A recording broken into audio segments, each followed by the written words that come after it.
This handwritten Bible, available at the BYU-Idaho McKay Library Special Collections, is an important document for Christian history and the history of written language. As you can see in this picture, there are two parts, but the whole Bible consists of more. On the outside is a binding that is sewn on to the pages that are sewn together at the back. The pages are made from sheepskin, which adds new meaning to all of the sheep references in the scriptures, and is an important detail because previous to using animal skin, ancient writers used papyrus, which was not a very good form of writing because it was easily deteriorated and did not last very long.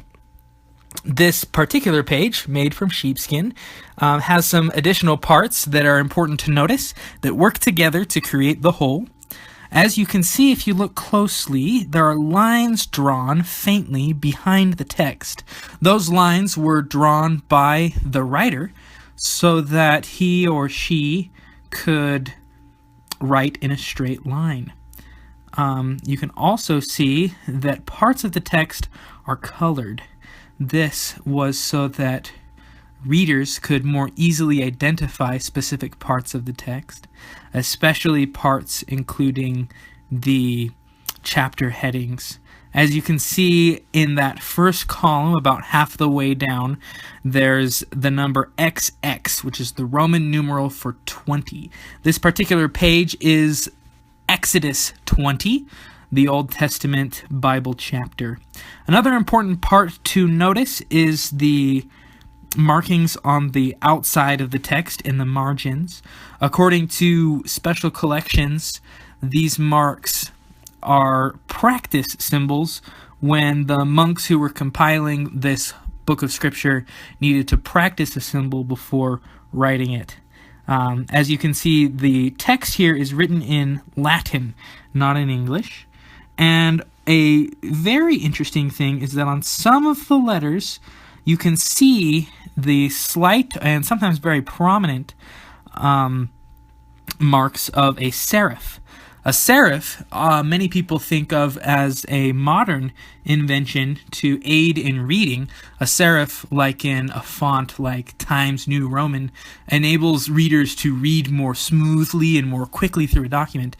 That's why teachers ask for Times New Roman on papers.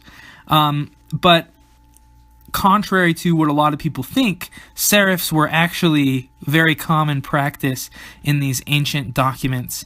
They were developed in handwriting at first. In fact, in the history of written language, serifs were developed originally as on cave etchings, where ancient men could when they had to mark letters into a wall, they had to pound on their chisel to start the letter. And so a little serif was created. In this document, you can see the serifs, and they aid in reading if you can read Latin. If you look at that part where the XX is, starting Exodus 20, the second line under there, you can see the word Dominus, which is one of the only Latin words I know on this, which means Sabbath. And that line being the commandment to remember the Sabbath day to keep it holy. These parts, the binding, the sheepskin, the serifs, the practice markings, and the colored bits all work together so that ancient readers could look at the Holy Scriptures, they could read from them, they could preserve a record. And in modern times, they're very valuable to people who want to study what these people were thinking. A lot of these markings in the margin, like I said, are probably practice markings, but some of them may have been the personal thoughts of the monk who transcribed this work. It's also a very important document in writing history. It works to